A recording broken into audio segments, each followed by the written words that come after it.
about your upcoming project, about what you're doing right now? Well, after I had left Vimic, I stopped doing music for quite a while. And then I had always like written songs, let's say, in my head. So before it was having your own setup and everything else.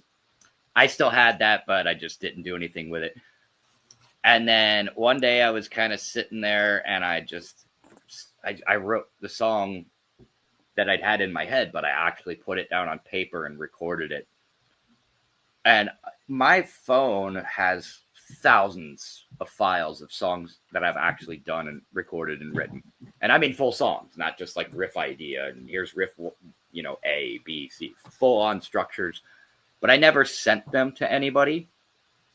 It was just writing for my own benefit. I like to hear my own stuff sometimes. I started sending this one song around to some friends, like, hey, would you want to sing on this? And every response was super positive, and it kind of just built me to get back into wanting to do it again. So I did, and then I started this project, and it's been a slow movement, I guess, because it's just a fun thing. If it goes somewhere, killer, amen. If it doesn't, no sweat off my back, because that wasn't the goal in the first place. All right, you played in a variety of bands. Which project or album stands out for you? Okay, I know the one. It would be a record with Darkest Hour, and it's called, what the hell is the name? Because we have working joke titles for all of our stuff. I don't remember what the real ones are. Oh, Hidden Hands of a Sadist Nation was the title of the record.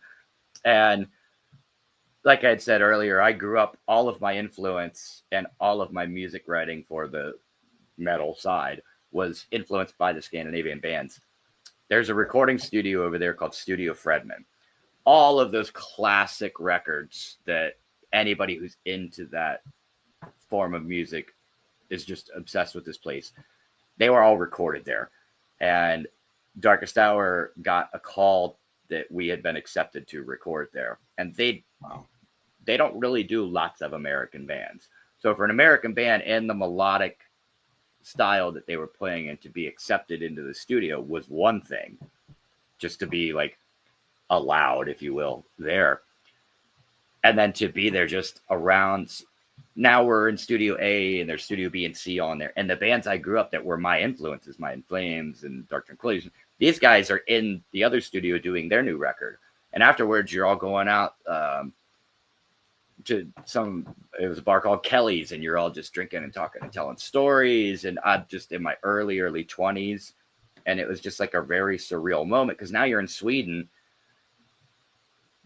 recording this record that this record label's paying a bunch of money for, and I'm just some guy who woke up in the morning, wrote a couple songs, and now a record label's dumping $100,000 to send me to Sweden with 4 of my other idiot friends to hang out in Gothenburg for 3 months, writing a record, hanging out with our idols. Wow, hard to do. So that's probably my favorite record, not in terms of the sonics and everything else going along with the record, but just the aesthetic behind what made the record for me.